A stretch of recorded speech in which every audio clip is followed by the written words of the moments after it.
Me escapé de la casa de mi hijo a medianoche, después de oír su plan con mi nuera. No sabían que yo había grabado cada palabra para el notario. Nunca pensé que la traición pudiera doler tanto como cuando viene de tu propia sangre. Hoy te voy a contar algo que nunca pensé que contaría. Y si tú, por un segundo, sientes que esto te resulta familiar, solo te pido que dejes un like y te suscribas. Va a ayudarme a continuar desahogándome. Mi nombre es Carmen Delgado. Tengo 64 años y durante los últimos 8 meses viví en la casa de mi hijo Alejandro en el barrio de San Ángel, en Ciudad de México. Llegué ahí después de quedarme viuda, cuando vendí mi pequeño departamento en la colonia Roma Norte para ayudarlos con el enganche de su nueva casa. «Mamá, vienes con nosotros, somos familia», me dijo Alejandro con esa sonrisa que conocía desde niño, la misma que usaba cuando quería algo. Desde el primer día supe que había cometido un error, pero el miedo a la soledad me cegó. Me dieron el cuarto más pequeño de la casa, al fondo del pasillo, junto al cuarto de servicio. Las paredes eran de un gris deslavado que me recordaba a los hospitales, y el colchón era tan delgado que cada mañana despertaba con la espalda adolorida. «Es temporal, mamá, hasta que arreglemos el cuarto de huéspedes», me decía Patricia, mi nuera, con esa sonrisa falsa que nunca llegaba a sus ojos. Pero los meses pasaron, y el cuarto de huéspedes se convirtió en el gym de Patricia, lleno de máquinas relucientes que costaban más que mi pensión de 3 meses. Yo seguía durmiendo en ese cuarto que olía a humedad, escuchando cada noche los ruidos de la casa que nunca sería mi hogar. Las mañanas comenzaban siempre igual. A las 5:30 me levantaba para preparar el desayuno de todos. Huevos rancheros para Alejandro, avena con frutos rojos para Patricia, que estaba cuidando su figura, y chilaquiles para mis nietos, Andrea y Sebastián, de 16 y 14 años. Mientras cocinaba, escuchaba la regadera del baño principal corriendo durante media hora. Patricia necesitaba su tiempo de relajación, mientras yo usaba el baño de visitas, que siempre estaba sin papel higiénico. Después del desayuno, todos se iban. Alejandro a su despacho de abogado en Polanco, Patricia a su boutique en Las Lomas, los niños al colegio privado donde los había inscrito con el dinero de la venta de mi departamento. Y yo me quedaba sola en esa casa enorme, limpiando los restos de una vida que no era mía. Durante las tardes, mientras esperaba que regresaran, me sentaba en el pequeño jardín trasero, el único lugar donde sentía que podía respirar. Ahí, entre las bugambilias que yo misma había plantado y que nadie más cuidaba, recordaba mi vida anterior. Mi departamentito donde cada objeto tenía una historia, donde conocía a la señora del puesto de tacos de la esquina, donde mis amigas del club de lectura me visitaban los jueves para tomar café y chismear sobre las telenovelas. Ahora mis días transcurrían en un silencio que dolía. Patricia había reorganizado la casa y mis fotos familiares habían desaparecido. «Se ven muy viejas, Carmen. Desentonan con la decoración», me había dicho un día mientras ponía en su lugar unas fotografías minimalistas en blanco y negro que había comprado en una galería de arte. Los fines de semana eran aún peores. Alejandro y Patricia organizaban cenas con sus amigos, esas reuniones donde hablaban de viajes a Europa, de inversiones, de la nueva casa que querían comprar en Valle de Bravo. Yo servía las botanas, recogía los platos, y cuando alguien preguntaba quién era yo, Patricia respondía con una sonrisa incómoda. «Es Carmen, la mamá de Alejandro. Nos está ayudando con los quehaceres domésticos». Ayudando. Como si fuera la empleada doméstica y no la mujer que había trabajado doble turno en una fábrica textil durante 20 años para pagarle los estudios de derecho a mi hijo. Como si no fuera quien había vendido hasta mis aretes de boda para comprarle sus primeros trajes cuando empezó a trabajar en el despacho. Mis nietos, Andrea y Sebastián, parecían fantasmas que pasaban por la casa. Llegaban del colegio, se encerraban en sus cuartos con sus videojuegos y solo bajaban para cenar.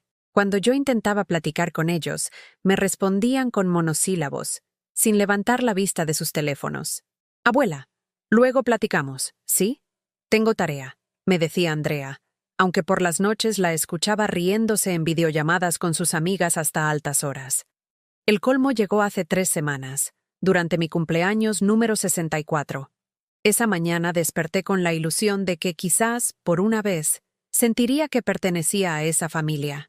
Bajé a la cocina y encontré una nota de Patricia en el refrigerador. Carmen, fuimos a desayunar a Las Lomas. Hay yogurt en el refri. Regresamos en la tarde. Pasé mi cumpleaños sola, viendo la televisión mientras comía un yogurt vencido que sabía agrio.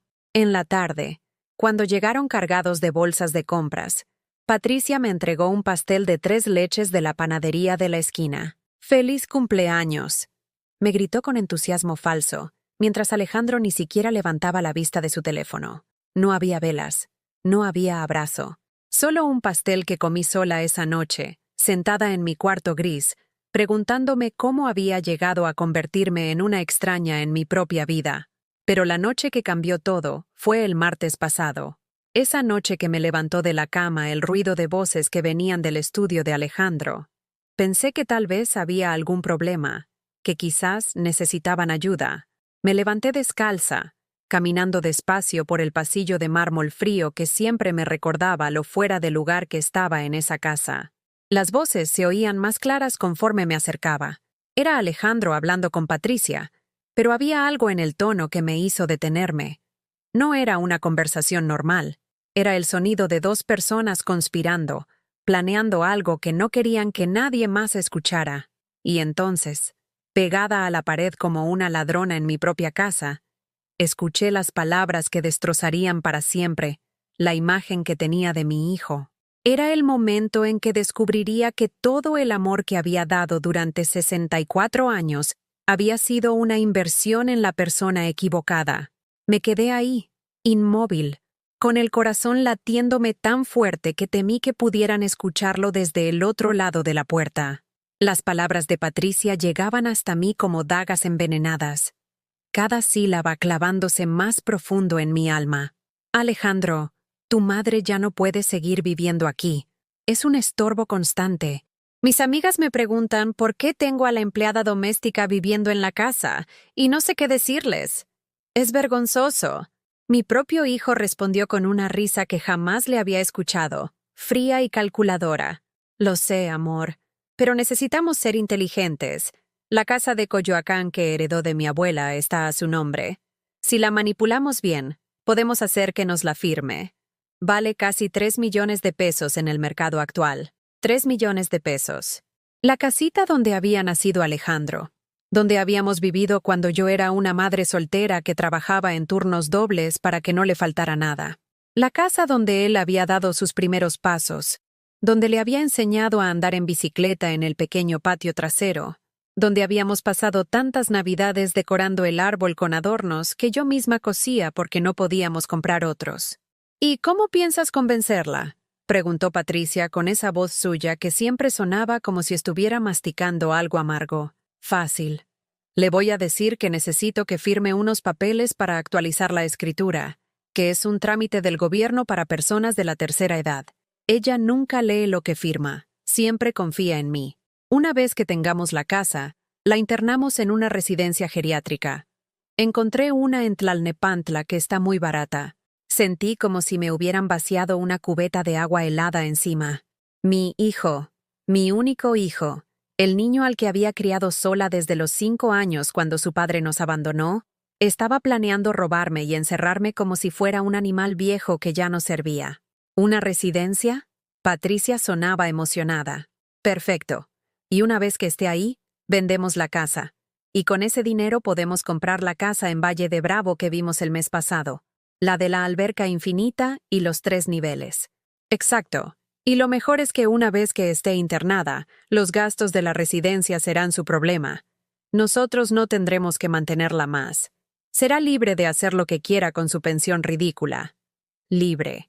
Hablaban de mi libertad como si fuera una molestia que había que quitarse de encima. Como si los últimos 8 meses que había pasado cocinando para ellos, limpiando su casa, cuidando sus plantas, lavando su ropa, hubieran sido un favor que ellos me hacían a mí. Alejandro, continuó Patricia, y en su voz había una crueldad que me heló la sangre. ¿No crees que tus hijos van a preguntar por su abuela? ¿Andrea y Sebastián? Por favor, Patricia. Apenas si la notan. Para ellos es como un mueble más de la casa. Además, Ya están grandes. No necesitan que una vieja los esté molestando con sus historias del pasado. Un mueble. Su padre había reducido a su abuela a un mueble.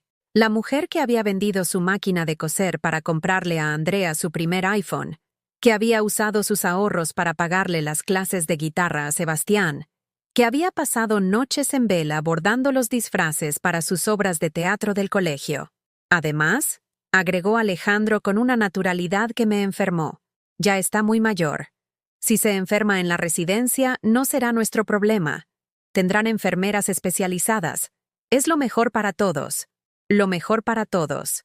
Excepto para mí, por supuesto. Yo no contaba como parte de todos. ¿Y cuándo harías el trámite de los papeles?, preguntó Patricia. Mañana mismo. Tengo el formato listo en mi computadora. Solo necesito que lo firme y ya.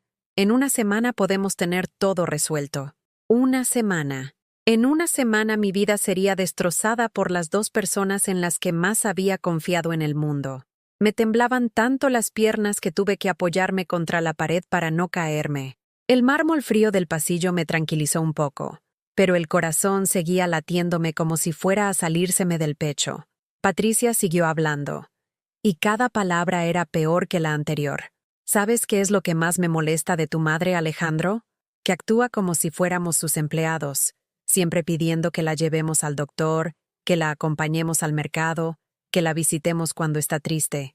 Es agotador. ¿Agotador? Los 3 viajes al doctor habían sido por la presión alta que me había desarrollado desde que llegué a su casa. Los 2 viajes al mercado habían sido porque me habían pedido que comprara ingredientes específicos para sus cenas con amigos. Y las veces que había pedido compañía habían sido contadas con los dedos de una mano, en momentos cuando la soledad me aplastaba tanto que sentía que no podía respirar. Y no me hagas acordar de cómo se comporta con las visitas, continuó Patricia. El otro día, cuando vino mi jefe a cenar, ella se sentó con nosotros en la mesa como si fuera parte de la conversación. Fue súper incómodo. Tuve que inventar que estaba ayudándome con el servicio. Esa noche había sido especialmente dolorosa para mí. Después de cocinar para 8 personas durante toda la tarde, cuando me senté a acompañarlos porque Patricia me había dicho, «Siéntate con nosotros, Carmen». Su jefe había comentado lo deliciosa que estaba la comida. Yo había sonreído con orgullo y había comenzado a contarle la receta de los chiles en nogada que había aprendido de mi madre. Patricia me había cortado a media frase diciendo, «Carmen, ¿puedes traer más vino de la cocina?». Y yo había entendido el mensaje. Me había levantado y no había regresado a la mesa. «Tienes razón», dijo Alejandro. «Además, fíjate cómo se viste. Siempre con esas blusas floreadas que parecen de los años 80. Da pena ajena». Esas blusas floreadas las había bordado yo misma durante años, en las noches después del trabajo, cuando Alejandro hacía su tarea en la mesa de la cocina. Cada flor, cada hoja, cada detalle había sido hecho con amor, con la ilusión de crear algo hermoso con mis propias manos. Eran mi marca personal, lo que me hacía sentir especial, pero para ellos eran solo una vergüenza más. «Lo que más me preocupa», dijo Patricia bajando la voz, «es que los niños se acostumbren a tener adultos mayores en la casa. No quiero que piensen que cuando nosotros seamos viejos, tienen la obligación de cuidarnos. Cada quien debe valerse por sí mismo. Cada quien debe valerse por sí mismo». ¿Dónde había estado esa filosofía cuando Alejandro necesitaba dinero para sus estudios? ¿Cuándo Patricia había perdido su trabajo hace 2 años? ¿Y yo había pagado 3 meses de las colegiaturas de los niños? ¿Cuándo se habían enfermado y yo había sido su enfermera personal sin cobrar un peso? Además, agregó Alejandro, con la casa vendida podemos viajar más. Recuerda que siempre quisimos ir a Europa, París, Roma, Barcelona. Con 3 millones de pesos podemos darnos ese lujo. París, Roma, Barcelona.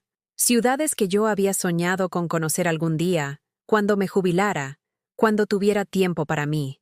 Pero ahora esos sueños serían realizados por mi hijo con el dinero de la casa que había sido mi refugio durante 40 años. Escuché el ruido de una silla moviéndose y supe que estaban terminando la conversación. Mi cuerpo reaccionó por instinto, alejándose de la puerta y caminando de puntillas hacia mi cuarto. Cada paso en ese pasillo de mármol sonaba como un tambor en mis oídos. Cuando llegué a mi puerta, mis manos temblaban tanto que tardé varios segundos en girar la manija. Una vez dentro de mi pequeño cuarto gris, cerré la puerta y me desplomé en la cama. Era como si hubiera corrido un maratón. Mi respiración era agitada. Mi corazón latía descontrolado. Y tenía un sabor metálico en la boca que reconocí como el sabor del miedo puro. Me quedé ahí, en la oscuridad, con los ojos abiertos mirando el techo que conocía de memoria cada mancha, cada grieta, en esa cama donde había pasado tantas noches preguntándome qué había hecho mal, por qué me sentía tan sola rodeada de familia, por qué mis nietos ya no me abrazaban como antes. Ahora tenía todas las respuestas.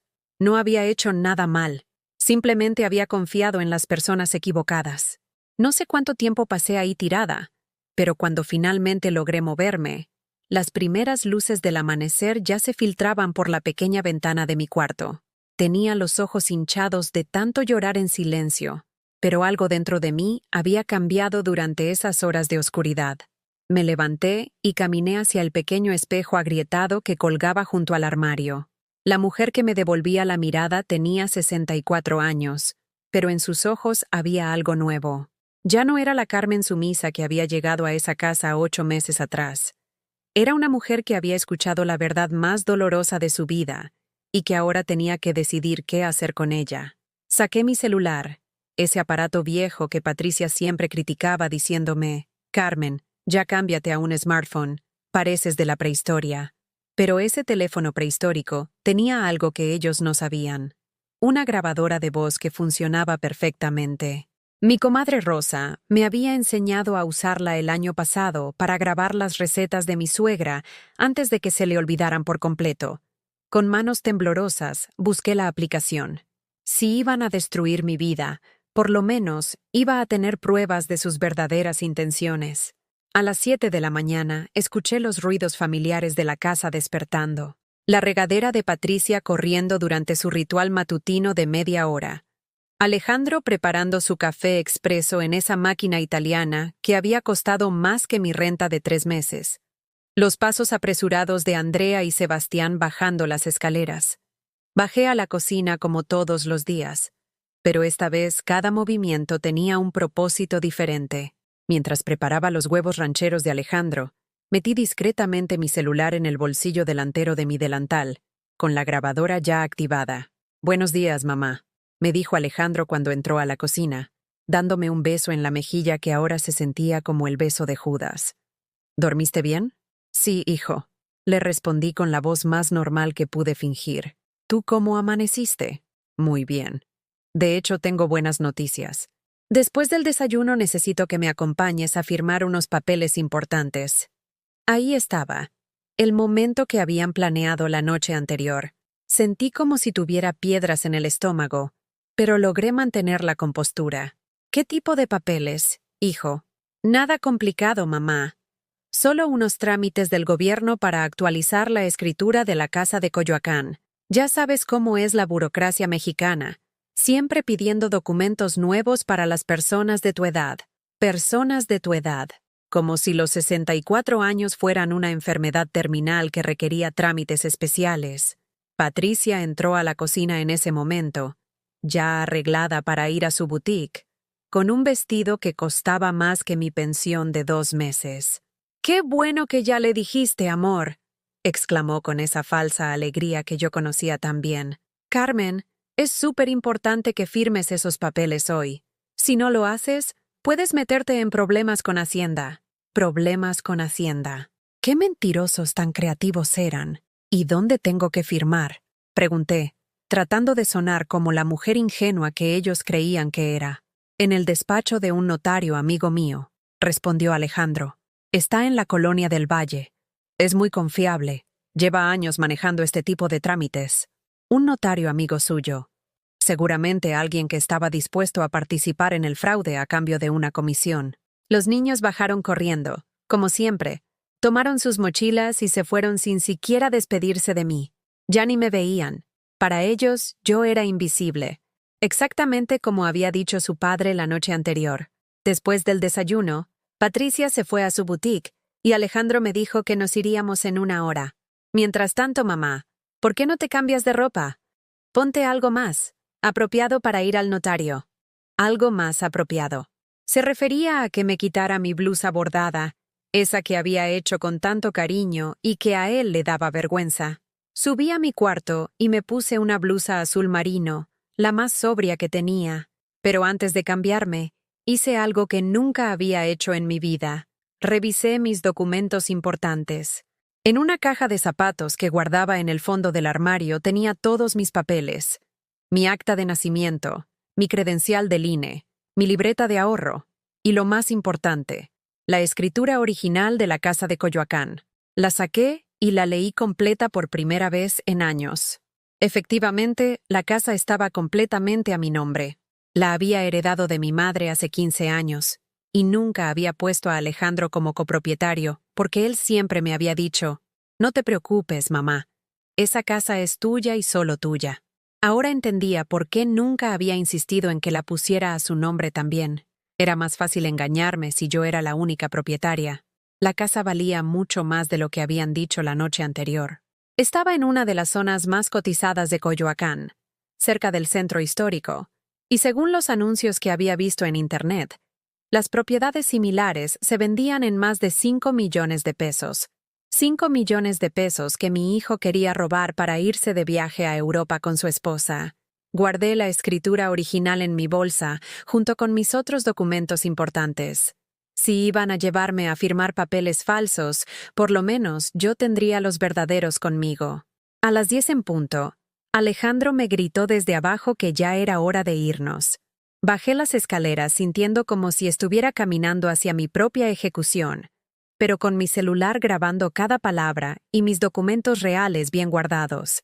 En el carro, Alejandro iba silbando como si fuera el día más feliz de su vida. De vez en cuando me miraba por el espejo retrovisor y me sonreía. «Mamá, después de firmar los papeles, ¿te parece si vamos a comer a ese restaurante de comida poblana que tanto te gusta?» El restaurante de comida poblana. Llevaba meses pidiéndole que me llevara ahí, desde mi cumpleaños, y siempre me decía que estaba muy ocupado. Ahora, justo el día que planeaba robarme, de repente tenía tiempo para complacerme. «Claro, hijo, me encantaría. Y mañana podemos ir a comprar esas plantas que querías para el jardín. ¿Te acuerdas? Las que viste en el vivero de Xochimilco». Más mentiras. Más promesas falsas para mantenerme contenta mientras me apuñalaba por la espalda.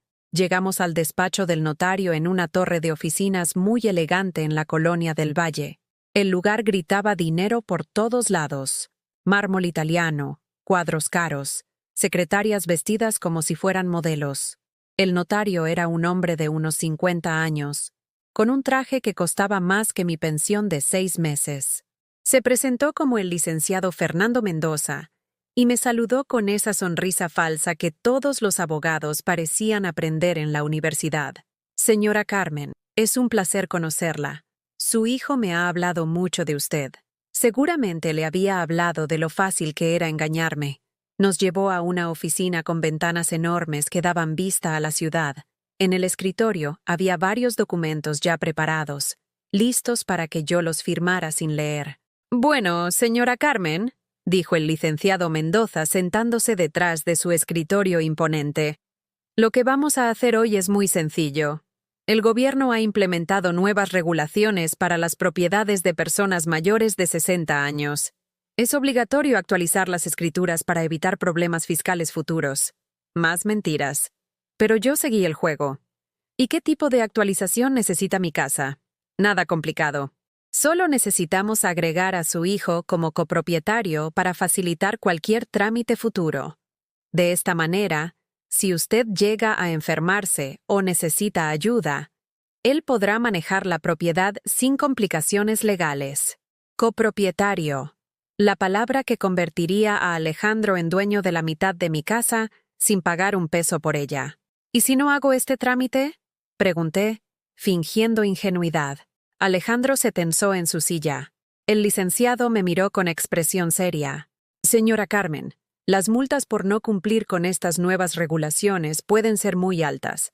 Estamos hablando de hasta 200,000 pesos en sanciones». 200,000 pesos.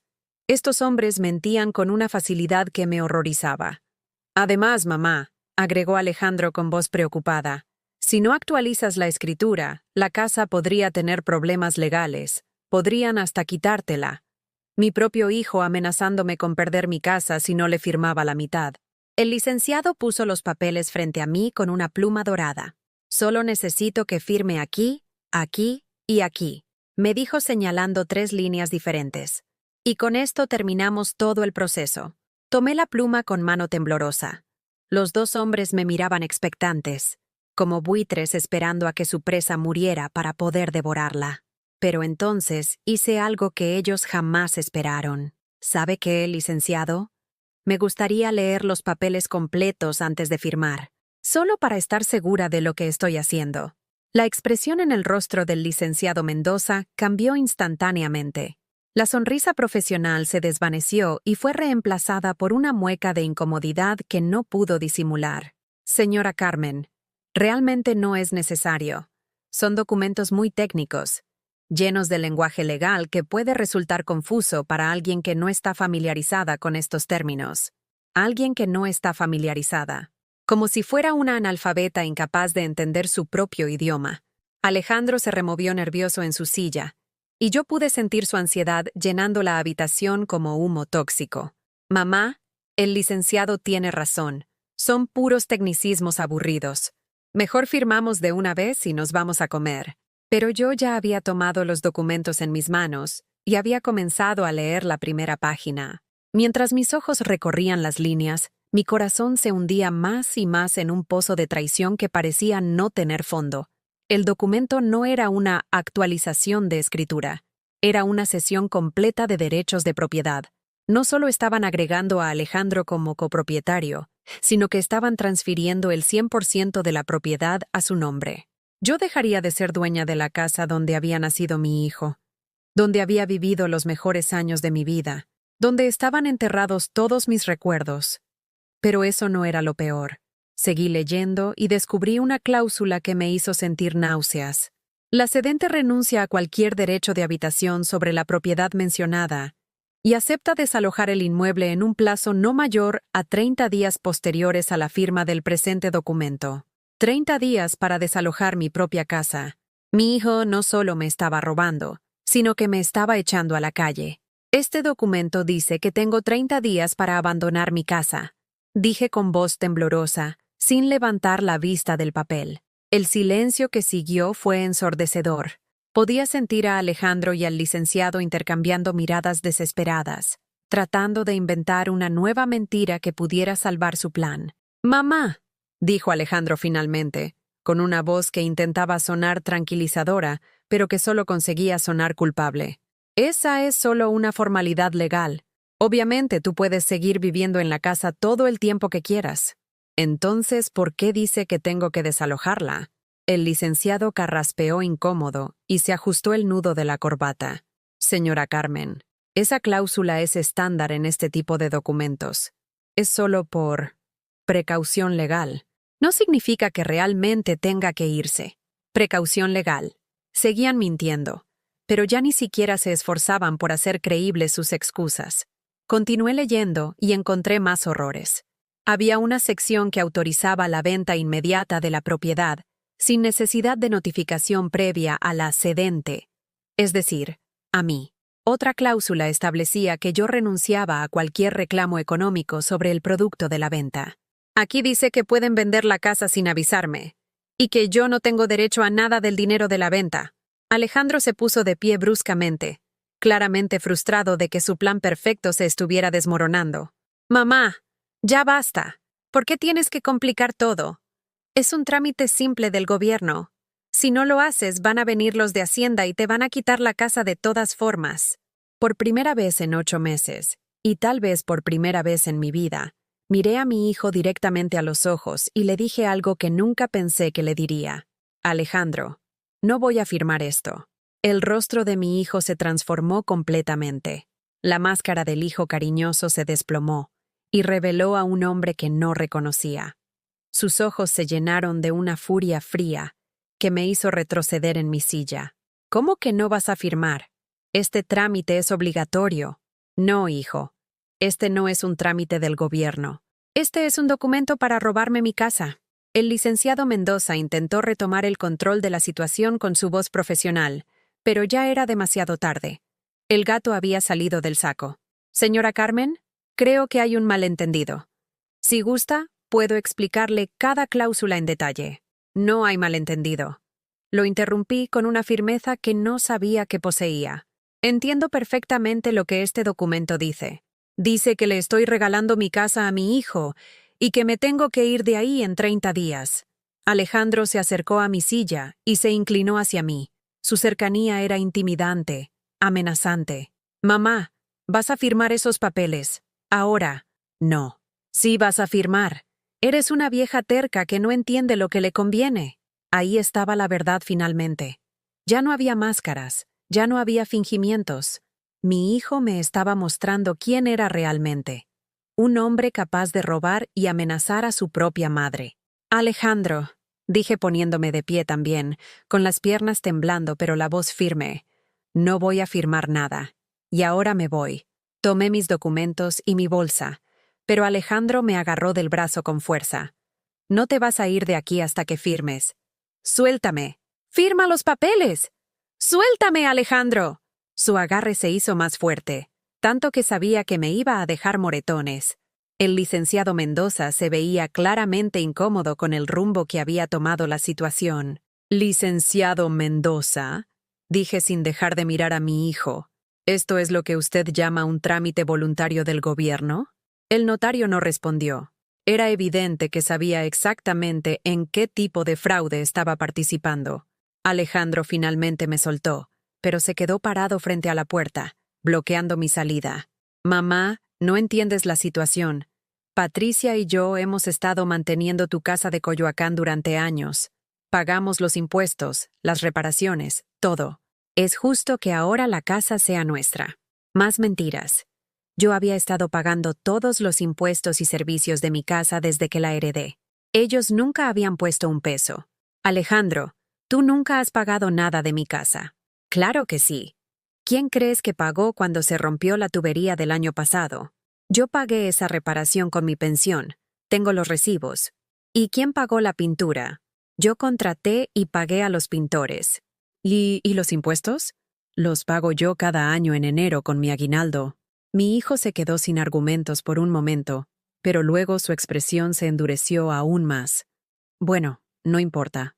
De todas formas, esa casa está muy grande para ti sola. En una residencia geriátrica estarías mejor cuidada. Una residencia geriátrica. Ahí estaba la segunda parte de su plan, la que había escuchado la noche anterior. ¿Una residencia geriátrica? Sí, mamá. Ya no tienes edad para vivir sola. Es peligroso. Podrías caerte, enfermarte, y nadie se daría cuenta. En una residencia tendrías enfermeras, compañía, actividades. ¿Y tú cómo sabes que yo quiero ir a una residencia? Porque es lo que más te conviene. Patricia y yo ya investigamos. Hay una muy buena en Tlalnepantla, no muy cara. No muy cara. Traducción. La más barata que habían encontrado. Alejandro, yo no quiero ir a ninguna residencia. Pero es que no tienes opción, mamá. Ya no puedes vivir en nuestra casa tampoco. Nuestra casa. Ya ni siquiera fingía que era mi hogar temporal. ¿Por qué no puedo seguir viviendo con ustedes? Mi hijo intercambió una mirada con el licenciado Mendoza, como si estuviera pidiendo permiso para decir lo que realmente pensaba. Porque es incómodo, mamá. Los niños ya están grandes, necesitan su espacio. Patricia necesita su privacidad. Y tú necesitas estar con gente de tu edad. Incómodo. Después de 8 meses cocinando, limpiando, cuidando sus plantas, lavando su ropa, cuidando sus hijos cuando ellos salían, yo era incómoda. ¿Y dónde se supone que voy a vivir mientras ustedes venden mi casa? En la residencia, mamá, ya te dije. ¿Y si yo no quiero ir a una residencia? Pues tendrás que encontrar otra opción. Otra opción. Mi hijo me estaba echando a la calle sin importarle dónde iba a terminar. El licenciado Mendoza se aclaró la garganta. Señores, creo que sería mejor continuar esta conversación en privado. Esta oficina no es el lugar apropiado para... Tiene razón, dije interrumpiéndolo. Esta conversación terminó. Caminé hacia la puerta, pero Alejandro se movió para bloquearme nuevamente. Mamá, no puedes irte así. Tenemos que resolver esto. Ya está resuelto, hijo. No voy a firmar nada. No voy a ir a ninguna residencia. Y no voy a regalar mi casa. Pues entonces no regreses a mi casa. Ahí estaba. La amenaza final. El ultimátum. Perfecto. Le dije mirándolo a los ojos. No regresaré. Y por primera vez en mi vida, fui yo la que se dio la vuelta y se alejó de mi hijo. Salí de esa torre de oficinas sintiendo como si hubiera escapado de una prisión. Mis piernas temblaban tanto que tuve que apoyarme contra una pared para no caerme. La Ciudad de México rugía a mi alrededor. El ruido de los camiones, los gritos de los vendedores ambulantes, el claxon constante del tráfico. Pero por primera vez en meses, ese caos me parecía menos aterrador que el silencio venenoso de la casa de mi hijo. Me quedé ahí parada, en plena colonia del Valle, sin saber qué hacer. No tenía a dónde ir. Mi casa de Coyoacán había estado rentada durante los últimos 8 meses para ayudar con los gastos de Alejandro y Patricia. Los inquilinos tenían contrato hasta diciembre. Mis pocas amigas cercanas vivían lejos, y después de tanto tiempo aislada en esa casa, había perdido contacto con la mayoría. Saqué mi celular y marqué el único número que se me ocurrió. Rosa, mi comadre de toda la vida, que vivía en la colonia Doctores. «Bueno, Rosa, soy Carmen». «¡Comadre! ¿Cómo estás? Hace siglos que no me hablas». Su voz cálida me hizo llorar instantáneamente. Rosa era la única persona que nunca había cambiado conmigo, que me seguía tratando como la Carmen de antes, no como la sombra en que me había convertido. «Rosa, necesito tu ayuda. Algo terrible ha pasado». «¿Dónde estás? Te escucho muy mal». «Estoy en la calle, en Del Valle». «Rosa, ¿puedo ir a tu casa? Te explico todo cuando llegue». «Claro que sí, comadre. Toma un taxi y ven para acá. Tienes las llaves, ¿verdad?» Rosa siempre me había dado una copia de las llaves de su casa, desde que éramos jóvenes y nos cuidábamos mutuamente los hijos. Pero hacía tanto tiempo que no iba a visitarla que ni siquiera estaba segura de si las tenía conmigo. Revisé mi bolsa con manos temblorosas y ahí estaban, en el mismo llavero donde guardaba las llaves de mi casa de Coyoacán, las llaves de la casa que mi hijo había intentado robarme hacía apenas una hora. El trayecto en taxi desde Del Valle hasta la Doctores me pareció eterno. El taxista, un señor mayor que se veía amable, me miraba por el retrovisor con preocupación. «¿Se encuentra bien, señora? Se ve muy pálida». «Sí, solo... ha sido un día difícil. ¿Quiere que ponga el aire acondicionado? Está sudando mucho». No me había dado cuenta, pero tenía la blusa empapada en sudor. El shock de lo que había pasado en el despacho apenas comenzaba a hacer efecto en mi cuerpo. Cuando llegué a casa de Rosa, ella me estaba esperando en la puerta. Al verme, su expresión cambió completamente. «Dios mío, Carmen, ¿qué te pasó? Pareces fantasma». Me abrazó con esa fuerza que solo las amigas de toda la vida pueden dar, y ahí, en sus brazos, me derrumbé completamente. Lloré como no había llorado desde la muerte de mi madre. Lloré por la traición, por la soledad, por los 8 meses de humillaciones que había soportado en silencio. Rosa me llevó a su pequeña sala, me sentó en el sofá que conocía desde hacía 30 años, y me preparó un té de tila sin preguntarme si lo quería. Conocía mis costumbres mejor que mi propia familia. «Ahora sí, comadre, cuéntame qué pasó».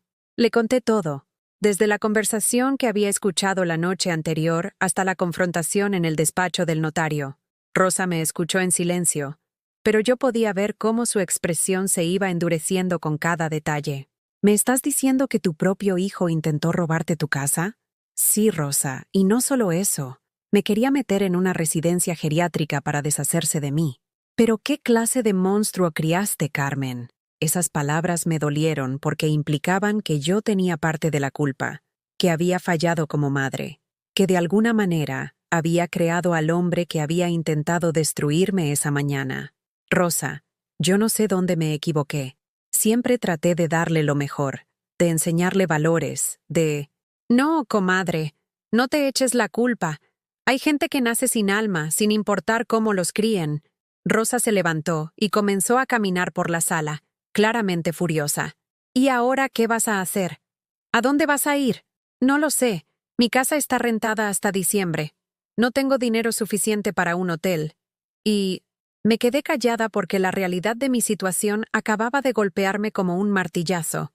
No solo no tenía casa, sino que tampoco tenía ropa. Todo lo que poseía estaba en esa casa de San Ángel a la que había jurado no regresar. Rosa, toda mi ropa está en casa de Alejandro. Mi medicina para la presión, mis fotos, todo. Pues vamos por tus cosas. No, no puedo regresar ahí. ¿Por qué no? Porque me dijo que no regresara. Y además, me da miedo. Rosa me miró fijamente. ¿Miedo de qué? Miedo de que me convenzan de firmar esos papeles. Miedo de que me manipulen otra vez. Rosa, he sido tan tonta todos estos meses. He dejado que me trataran como sirvienta en mi propia familia. Carmen Delgado, me dijo Rosa con esa voz autoritaria que usaba cuando quería hacerme entrar en razón. Tú no eres tonta. Eres una mujer buena que confió en las personas equivocadas. Pero eso se acabó. Ahora vas a recuperar tu dignidad. ¿Cómo? Primero, te vas a quedar aquí todo el tiempo que necesites. Esta es tu casa también, ya lo sabes. Rosa vivía sola desde que murió su esposo hace 5 años. Su casa era pequeña pero acogedora, llena de plantas y recuerdos de una vida bien vivida. Era exactamente lo opuesto a la casa fría y pretenciosa de Alejandro. Segundo, mañana vamos a ir por tus cosas, y no vamos solas. ¿Qué quieres decir? Mi yerno Raúl es policía. Él nos va a acompañar para que no se atrevan a hacerte nada. La idea de regresar a esa casa me llenaba de pánico. Pero Rosa tenía razón. Necesitaba mis cosas, especialmente mi medicina. ¿Y después qué, Rosa? ¿Qué voy a hacer con mi vida? Después vas a recuperar tu casa. Vas a vivir con dignidad. Y vas a demostrarle a ese hijo malagradecido que su madre vale más de lo que él cree. Esa noche, acostada en el cuarto de huéspedes de Rosa, pensé en todo lo que había perdido y en todo lo que aún podía recuperar. Por primera vez en meses, dormí sin pesadillas, sin el sonido de Patricia y Alejandro hablando en susurros sobre lo molesta que era mi presencia, sin el miedo de hacer algo que los incomodara. Al día siguiente, Rosa cumplió su promesa. Raúl, su yerno, llegó a las 10 de la mañana vestido de civil, pero con su placa bien visible. Era un hombre joven, de unos 30 años, con una presencia que imponía respeto. Señora Carmen, Rosa me contó lo que pasó. No se preocupe, vamos a ir por sus cosas y nadie la va a molestar. El viaje de regreso a San Ángel me revolvió el estómago. Cada calle conocida me recordaba los meses de humillación que había vivido ahí. Cuando llegamos a la casa, el Audi de Alejandro estaba en la entrada. Estaba en casa. Rosa tocó el timbre con autoridad. Después de varios minutos, Patricia abrió la puerta. Al verme acompañada de 2 desconocidos, su expresión de sorpresa se transformó en alarma. «Carmen, ¿qué haces aquí?» «Vengo por mis cosas», le dije con una voz que no reconocía como mía. Era firme, segura. «Alejandro dijo que no ibas a regresar. No regreso a vivir. Solo vengo por mis pertenencias». Patricia notó la placa de Raúl y su actitud cambió inmediatamente. ¿Hay algún problema, oficial? Ningún problema, respondió Raúl con voz profesional. Solo estamos acompañando a la señora Carmen para que recoja sus pertenencias personales. En ese momento apareció Alejandro detrás de Patricia. Al verme, su cara se llenó de una mezcla de sorpresa y furia. ¿Qué haces aquí? Te dije que no regresaras. Vengo por mis cosas, Alejandro. ¿Qué cosas? Aquí no tienes nada. Rosa se adelantó con la furia de una leona protegiendo a su cachorro. ¿Cómo que no tiene nada? ¿Su ropa no es suya? ¿Su medicina no es suya? ¿Sus fotos no son suyas? Alejandro la miró con desprecio. ¿Y usted quién es? Soy Rosa Martínez, amiga de Carmen desde hace 40 años. Y usted es el hombre que ayer intentó robarle su casa a su propia madre. La cara de Alejandro se puso roja de coraje. Eso es mentira. Yo estaba ayudando a mi madre con un trámite legal. Raúl intervino con autoridad. Señor, no estamos aquí para discutir. Solo queremos que la señora Carmen pueda recoger sus pertenencias personales sin problemas. ¿Podemos pasar? Alejandro no tuvo más remedio que hacerse a un lado. Entramos a la casa que había sido mi prisión durante 8 meses, pero esta vez yo no era la mujer sumisa que había salido de ahí el día anterior. Era una mujer acompañada, respaldada, defendida. Subí a mi antiguo cuarto seguida de Rosa. Mientras empacaba mi ropa en las maletas que Rosa había traído, mi comadre observaba el pequeño espacio gris con indignación. ¿Este era tu cuarto? Pero si parece celda de cárcel. Aquí dormí 8 meses. Le dije doblando cuidadosamente mis blusas bordadas, esas que tanto odiaba Patricia. Carmen, esto es maltrato. Nadie debería vivir así. Cuando bajamos con las maletas, Alejandro estaba esperándonos en la sala con los brazos cruzados. ¿Ya terminaste tu teatro? Lo miré directamente a los ojos. Ese hijo que había criado con tanto amor, que había alimentado con mi propio sacrificio, que había educado con el producto de mi trabajo. Alejandro, esto no es teatro, esto es dignidad. ¿Dignidad? ¿Después de todo lo que hemos hecho por ti? ¿Todo lo que han hecho por mí? Alejandro, ustedes no han hecho nada por mí excepto usarme. Te dimos casa. Me dieron un cuarto horrible y me convirtieron en su sirvienta. Te dimos comida. Yo cociné esa comida con mis propias manos. Ya basta, gritó Rosa. Carmen, vámonos. Aquí no hay nada más que recoger. Tenía razón. No había nada más que recoger porque nunca había habido amor verdadero que llevarse de esa casa. Cuando salimos de esa casa, sentí como si me hubieran quitado un peso de encima que llevaba cargando desde hace meses. Pero la sensación de libertad duró poco. Esa misma tarde, mientras Rosa y yo organizábamos mi ropa en su pequeño cuarto de huéspedes, mi celular sonó. Era un número que no reconocía. ¿Señora Carmen Delgado? Sí, soy yo. Habla la licenciada Patricia Romero, del despacho jurídico Mendoza y Asociados. La llamo para informarle que su hijo ha iniciado un proceso legal para declararla incapacitada mentalmente. Las palabras me golpearon como una bofetada. Rosa, que estaba doblando mis blusas, se acercó inmediatamente al ver mi expresión de horror. ¿Incapacitada mentalmente? Así es, señora. Según los documentos que tengo aquí, su hijo alega que usted sufre de demencia senil y que no está en condiciones de manejar sus propios bienes. Tienen un psiquiatra que está dispuesto a testificar que usted no tiene capacidad mental para tomar decisiones. Sentí que el suelo se abría bajo mis pies. Mi propio hijo estaba tratando de declararme loca para poder robar mi casa legalmente. Eso es mentira. Logré articular con voz temblorosa. Señora, no estoy llamando para juzgar la veracidad de las acusaciones, solo para informarle que tiene derecho a defenderse. Si no contrata un abogado en los próximos 5 días, el juicio procederá sin su representación. Colgué el teléfono y me desplomé en la cama. Rosa se sentó a mi lado y me tomó de las manos. ¿Qué pasó, comadre? Le conté lo que había dicho la licenciada. Rosa se puso lívida de la indignación. ¿Pero qué clase de monstruo es tu hijo? ¿Declararte loca? Si eres la mujer más cuerda que conozco. Rosa, no tengo dinero para un abogado. ¿Y si un juez me declara incapacitada? Se va a quedar con todo. Terminó Rosa la frase que yo no me atrevía a completar. Esa noche no pude dormir. Daba vueltas en la cama pensando en lo que Alejandro estaba haciendo. No solo me había echado de su casa y había intentado robarme, sino que ahora estaba atacando mi cordura, mi dignidad, mi derecho básico a ser considerada una persona competente. Al día siguiente, Rosa me convenció de que fuéramos a buscar ayuda legal gratuita en el DIF, pero cuando llegamos, la trabajadora social que nos atendió nos dio más malas noticias. Señora Carmen, este tipo de casos son muy complicados. Los procesos de incapacitación mental generalmente los ganan los familiares que los inician, especialmente cuando tienen recursos económicos para contratar buenos abogados. ¿Y no hay nada que pueda hacer? Bueno, usted necesitaría demostrar que está mentalmente competente.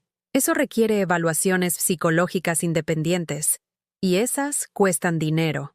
También necesitaría un abogado especializado en este tipo de casos. Salimos del DIF sin ninguna esperanza. Rosa trataba de animarme, pero yo sabía que estaba derrotada. Alejandro tenía dinero, contactos, recursos. Yo solo tenía mi pensión de 3,000 pesos mensuales y una casa que pronto ya no sería mía. Pero entonces recordé algo que había olvidado completamente: la grabación. Esa noche, mientras Rosa veía su telenovela favorita, saqué mi celular viejo y busqué la grabación que había hecho de la conversación entre Alejandro y Patricia. La escuché completa por primera vez desde que la había grabado. Sus voces eran clarísimas. Cada palabra de su plan para robarme estaba ahí, grabada con perfecta nitidez. Tenían pruebas de que habían planeado todo con premeditación, de que sabían exactamente lo que estaban haciendo, de que yo no tenía ningún problema mental. «¡Rosa!», le grité desde mi cuarto. «¡Ven acá!». Mi comadre llegó corriendo, pensando que me había pasado algo. «¿Qué pasa?». «Escucha esto». Puse la grabación en el volumen más alto.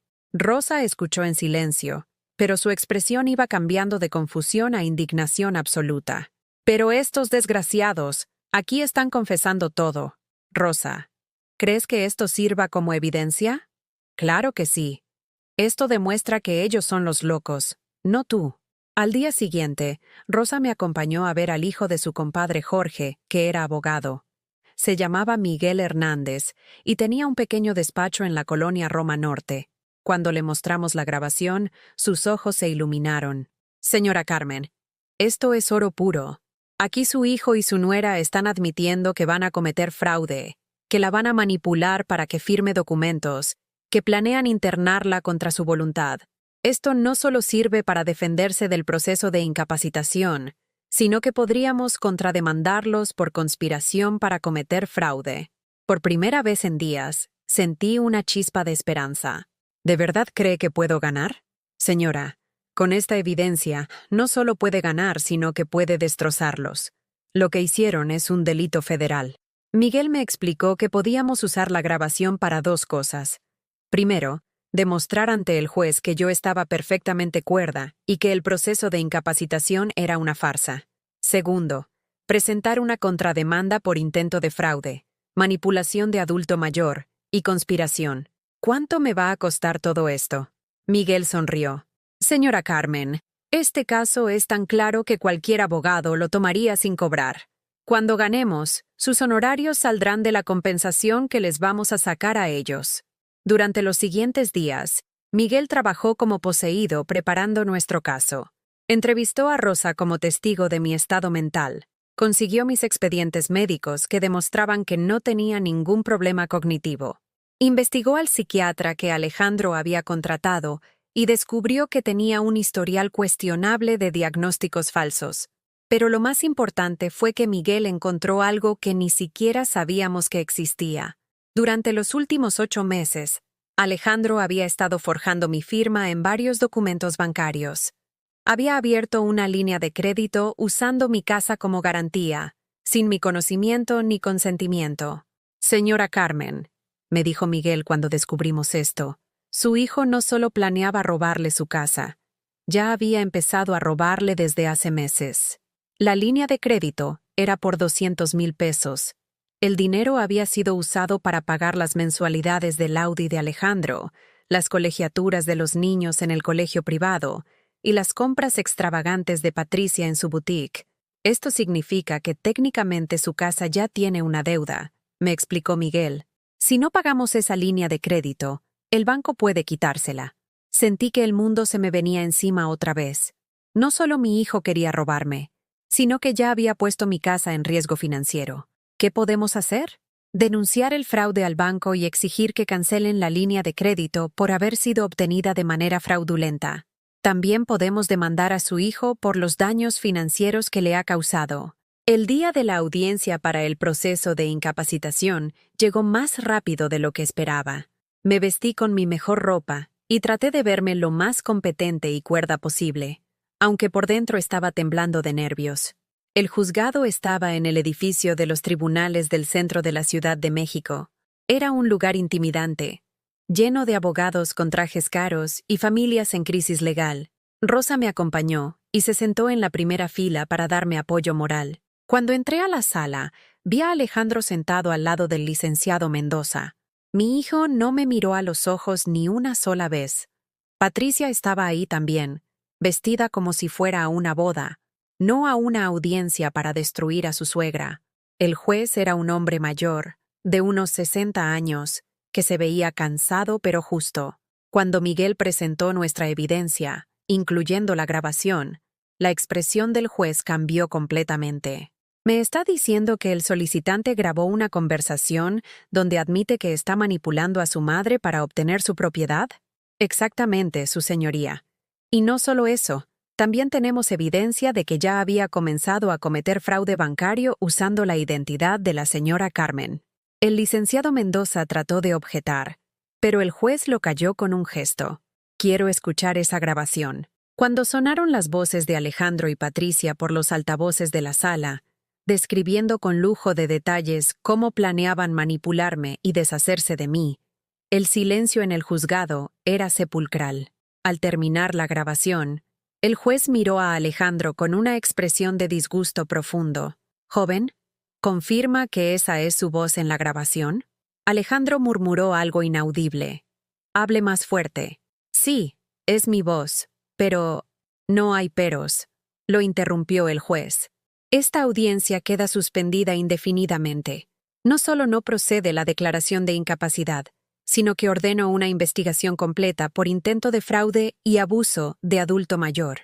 Cuando salimos del juzgado, sentí como si hubiera resucitado de entre los muertos. Miguel me había salvado, pero más importante aún, yo me había salvado a mí misma. Si no hubiera tenido el valor de grabar esa conversación, si no hubiera tenido la fuerza de negarme a firmar esos papeles, ahora estaría encerrada en una residencia geriátrica, mientras mi hijo vivía en mi casa. «Señora Carmen», me dijo Miguel cuando estábamos afuera del juzgado, «esto apenas comienza. Ahora vamos a ir por ellos con todo». Por primera vez en meses, sonreí de verdad. Las semanas que siguieron fueron como vivir en una película de justicia que nunca pensé que sería la protagonista. Miguel trabajó incansablemente, y cada día descubríamos nuevas capas de la traición de Alejandro y Patricia. La investigación bancaria reveló que no solo habían falsificado mi firma para la línea de crédito, sino que también habían estado retirando dinero de mi cuenta de ahorros durante meses. Pequeñas cantidades que yo no había notado. 500 pesos aquí, 1,000 pesos allá. En total, habían robado más de 30,000 pesos de mis ahorros. ¿Cómo es posible que pudieran hacer eso?, le pregunté a Miguel cuando me mostró los estados de cuenta. Su hijo tenía acceso a su cuenta como beneficiario. Usted lo autorizó cuando se mudó a su casa, ¿recuerda? Sí, recordaba. Alejandro me había convencido de que era por seguridad, por si me pasaba algo, y necesitaban acceso a mis fondos para gastos médicos. Nunca imaginé que lo usaría para robarme. Pero la revelación más impactante vino cuando Miguel investigó la supuesta residencia geriátrica de Tlalnepantla donde querían internarme. Resultó que el lugar no existía. Era una dirección falsa. En realidad, habían planeado internarme en una institución mental del Estado, de esas donde los pacientes son abandonados por sus familias y nunca salen. «Señora Carmen», me dijo Miguel con voz grave, «si hubieran logrado declararla incapacitada, la habrían internado en un lugar del que jamás habría salido. Y legalmente, como su tutor, Alejandro habría tenido derecho a vender su casa y manejar todo su dinero». Esa noche lloré hasta quedarme sin lágrimas, pero no de tristeza. Lloré de alivio al darme cuenta de lo cerca que había estado de perder no solo mi casa y mi dinero, sino mi libertad completa. Rosa, que había sido mi roca durante todo este proceso, me consoló como solo una amiga verdadera puede hacerlo. «Carmen, ya pasó. Estás libre y vas a obtener justicia». 3 meses después del día en que escapé de esa oficina del notario, tuvimos la audiencia final. Esta vez no era solo por la incapacitación que había sido rechazada, sino por todas las demandas que Miguel había presentado: fraude bancario, falsificación de documentos, abuso de adulto mayor y daños morales. La sala del tribunal estaba llena.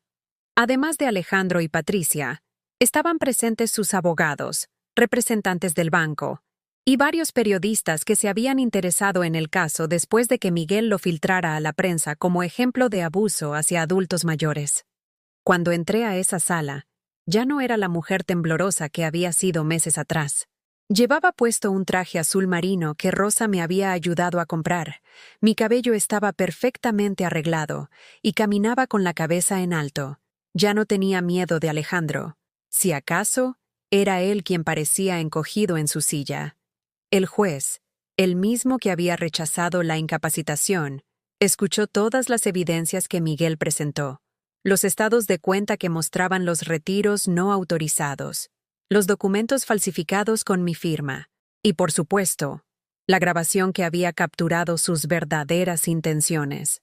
Cuando llegó el momento de que yo testificara, me puse de pie con firmeza.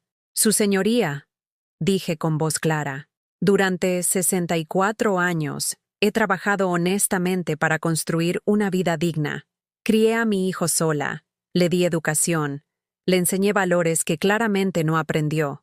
Cuando me necesitó, le di mi casa, mi dinero, mi tiempo. Cuando se casó, acepté a su esposa como una hija. Cuando tuvieron hijos, fui la abuela que ellos necesitaban. Hice una pausa y miré directamente a Alejandro, que no podía sostenerme la mirada.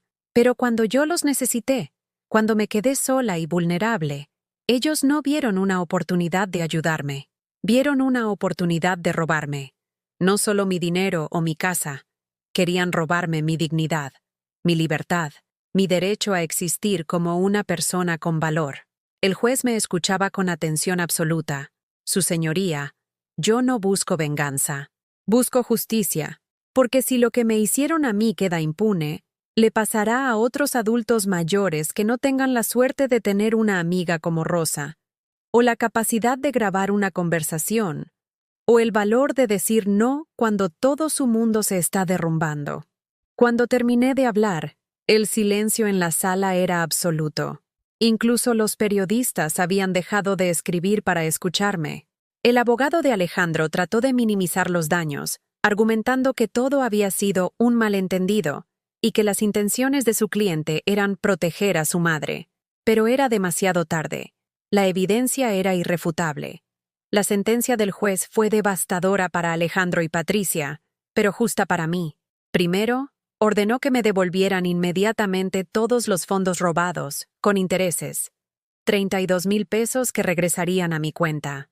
Segundo, anuló completamente la línea de crédito fraudulenta y ordenó al banco que eliminara cualquier registro negativo de mi historial crediticio. Tercero, condenó a Alejandro a pagar una compensación por daños morales de 200,000 pesos.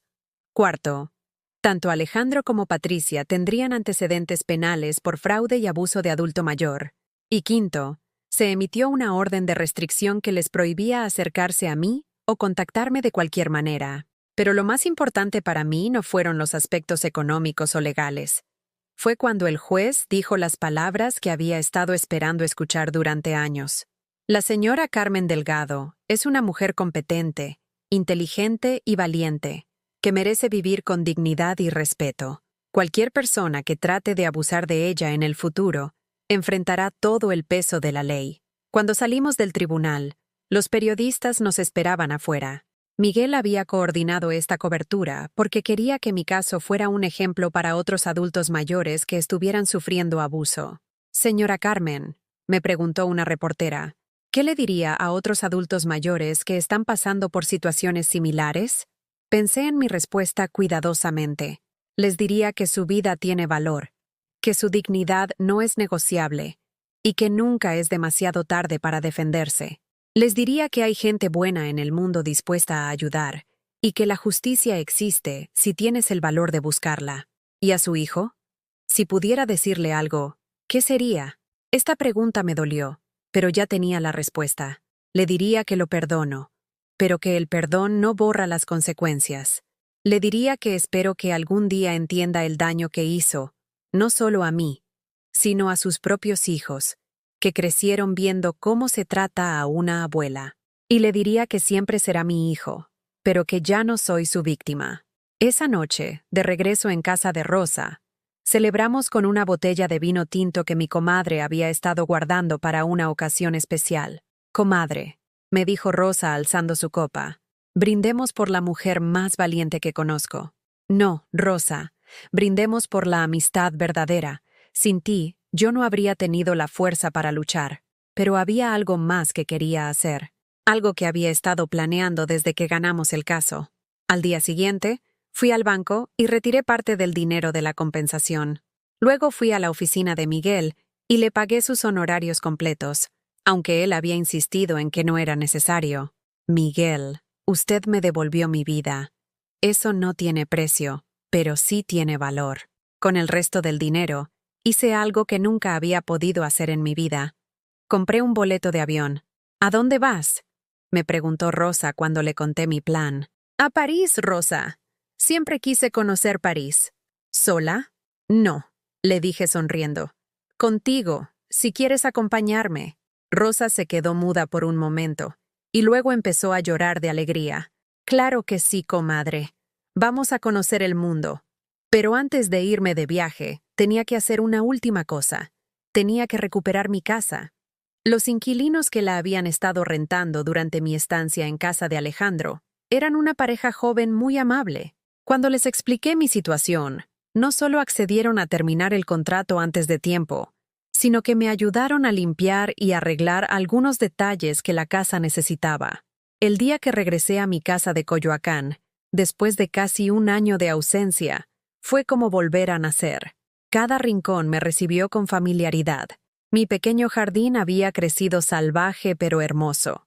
Mi cocina olía a hogar, no a obligación. Esa primera noche en mi propia cama, en mi propio cuarto, con mis propias reglas, lloré lágrimas de felicidad pura. No tenía que preguntarle a nadie si podía ver televisión hasta tarde.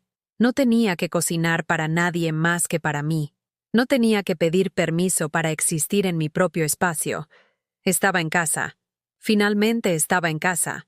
Han pasado 6 meses desde que recuperé mi vida, y mientras escribo estas líneas sentada en mi pequeño jardín de Coyoacán, rodeada de las bugambilias que florecen más hermosas que nunca, siento una paz que no conocía desde hace años.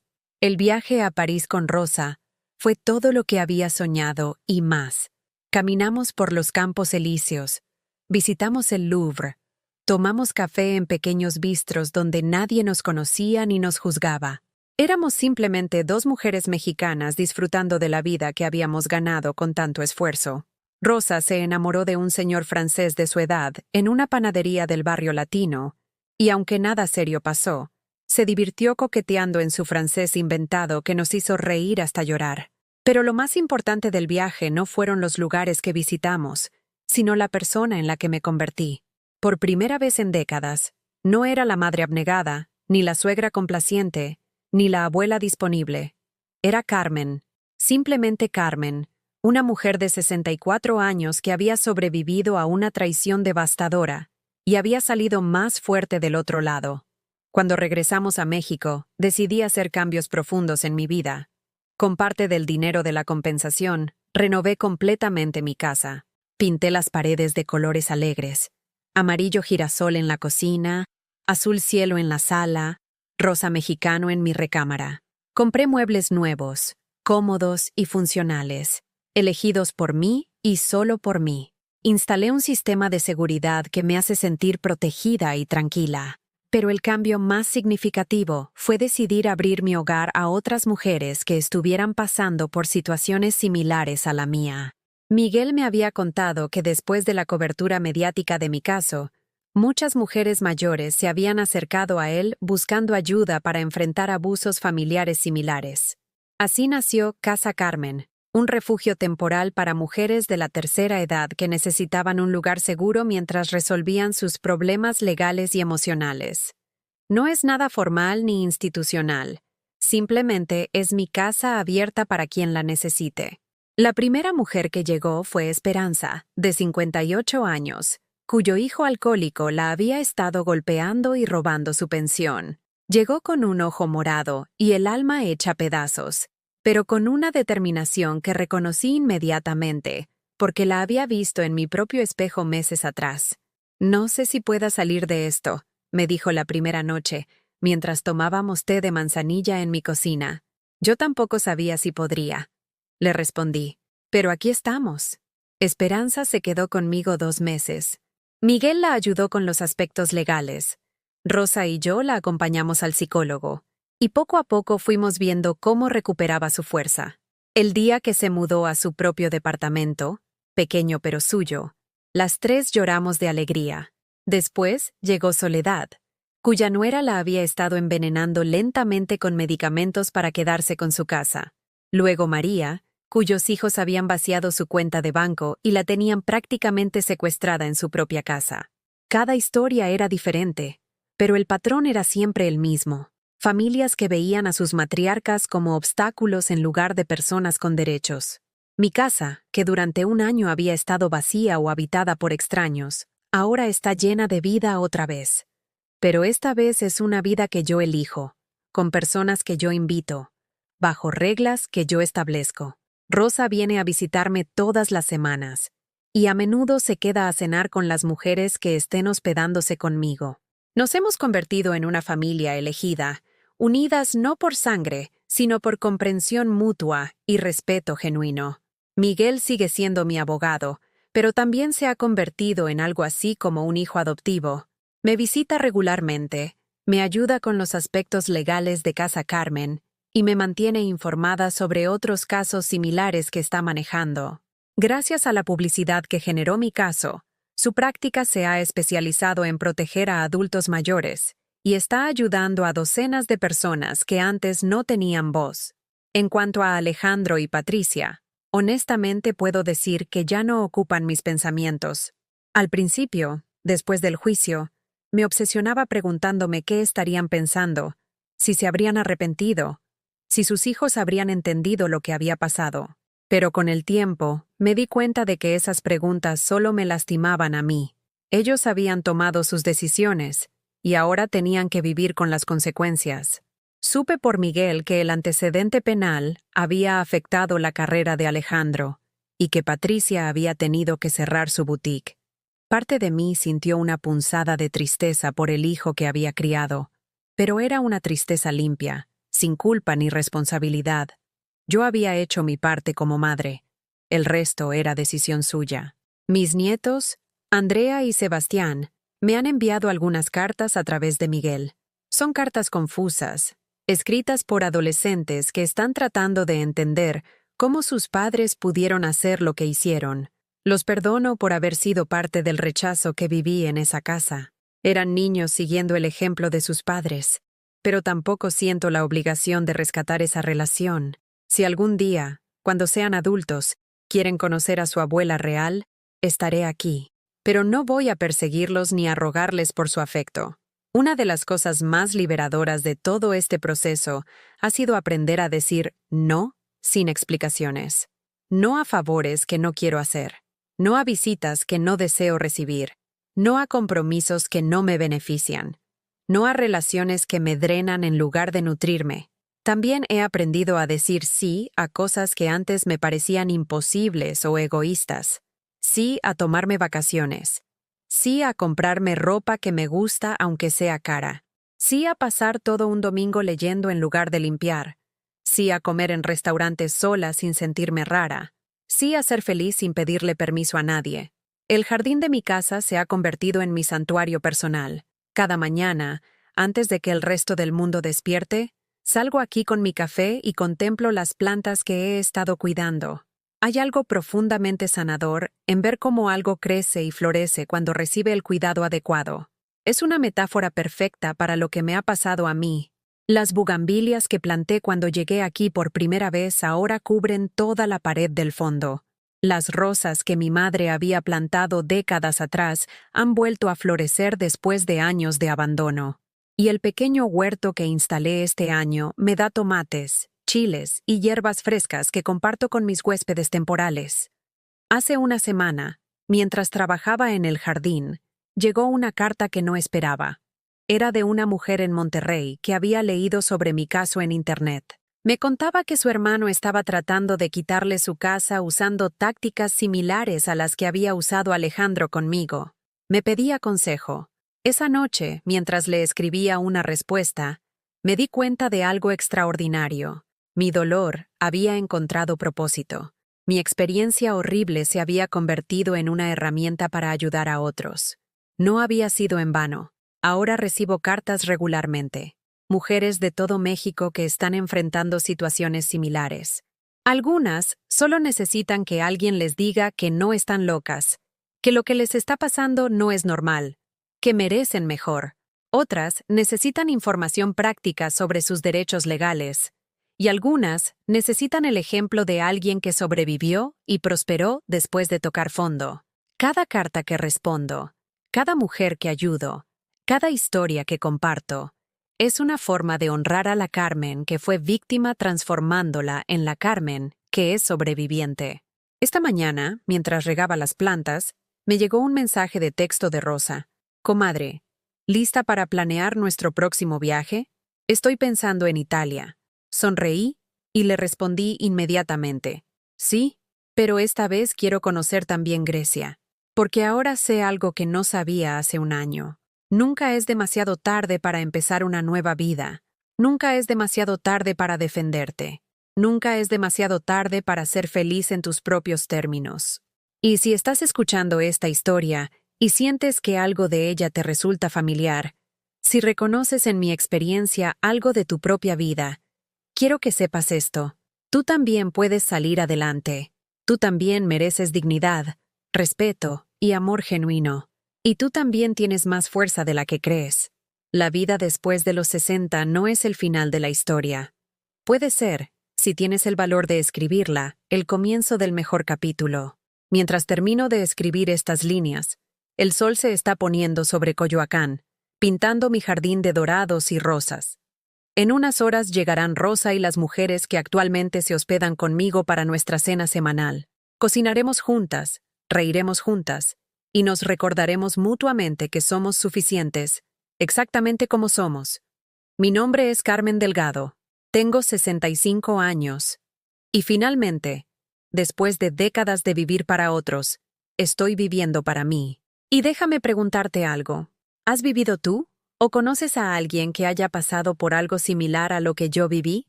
Si es así, te pido que me cuentes tu experiencia en los comentarios. Y si esta historia te tocó el corazón, por favor dale like y suscríbete al canal para que este mensaje llegue a alguien más que necesite escucharlo, porque todos merecemos una segunda oportunidad de ser felices.